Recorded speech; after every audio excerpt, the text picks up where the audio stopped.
ஏங்க அது விடுங்க. நீங்க தான்றீங்க பேசுன அது தப்பு. என்ன சொல்ல? ஆமாங்க சொன்னீங்க. ஆமா இப்ப என்ன செய்யலாம்?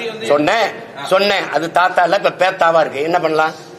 மாறி மாறி பேசல. படிச்சதானே நான் படிக்கிறேன். படிச்சுக்கிட்டே வரும்போது தெளிவு வருது. என் இனச்சாவலதான் இவெல்லாம் திருட்டு பையன் எனக்கு எதிரானவன் தெரிய வருது. 2008 2009 2010 தான் திராவிடன் திருடன். அது என்ன திருடங்கிற? ஆமா திருடன் சொல்ற நீ குருடங்கிற. ஆமா குருடன்.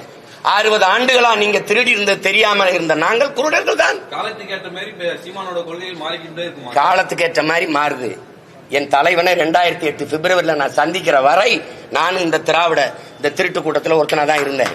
சந்திச்ச பிறகுதான் தமிழன்னா யாரு, தமிழ் தேசியம்னா என்ன, தமிழனுக்கு தேவையான அரசியல்னா என்ன அப்படின்னு வந்த பிறகுதான் இந்த அரசியலை கட்டமைக்கிறேன். அதுக்கு குறுக்க வந்து இது பெரியார், இது திராவிட மாடல், பெரியார் இல்லை என்றால் ஒன்றும் இல்லைன்னா என்ன நீங்க பண்ணிட்டீங்க? சிங்காரவேலர், சிவானந்தா, அயோத்தியாச பண்டிதர், ரெட்டமலை சீனிவாசன், இந்த கியாபி விஸ்வநாத முத்தமிழ் காவலர், அண்ணல் தங்கம், மறைமலை அடிகள் இவெல்லாம் ஒண்ணுமே கிடையாது. தெய்வத்திரும்ப முத்துராமலிங்க தேவர், காமராஜர், கக்கன் எல்லாத்துக்கும் மேல ஒருத்தர் இருக்கான் எங்க பாட்டன் வாவு சிதம்பரம். அவெல்லாம் ஒண்ணுமே செய்யல. இவர் மட்டும்தான். இப்ப நீங்க ஒண்ணு கேளுங்க. இங்க பாருங்க. இந்த பக்கம் பெரியார் பெரும் சொத்துக்கு அதிபதி. சொத்துக்கு ஒரு வாரிசு தேடி 72 வயசுல 26 வயசு பெண்ணை திருமணம் செஞ்சு வச்சுட்டு போயிட்டார் ஒருத்தர். தன் அப்பா நீ வழக்கறிஞர், தாத்தா வழக்கறிஞர், இவர் வழக்கறிஞர். யாரு? எங்க பாட்டன் வாவுசி. ஒரு தடவை நேர் நிக்கிறதுக்கு பல ஆயிரம் ரூபாய் சம்பளம். இவ்வளவு சொத்து பெரும் செல்வந்தன் பிறப்பிலிருந்து அந்த சொத்துக்களை எல்லாம் நாட்டின் விடுதலைக்கு வித்து செலவழிச்சு மானங்காக்க சுதேசி கப்பல் வாங்கி ஓட்டிய பெருந்தகை, கப்பல் ஓட்டிய தமிழன் என்று பெயர் பெற்றவன், எல்லாராலும் போற்றப்படுகிறவன், இந்த மண்ணின் விடுதலைக்கு மாடு இழுக்க திணறுகிற செக்கை இழுத்தவன், செக்கிழுத்த செம்மல், இழுத்த செக்கு இன்னும் கோவை சிறையில் இருக்கு, இன்னும் இருக்கு. செக்கெழுத்து சிறைப்பட்டு எல்லா சொத்தையும் வித்து நாட்டு விடுதலைக்கு வெளியில வந்துட்டு கடைசி காலத்தில் வறுமையில மண்ணெண்ணை வித்து பிழைக்கிற ஏழ்மை வறுமைக்கு தள்ளப்பட்ட மகத்தான ஒரு மகன்.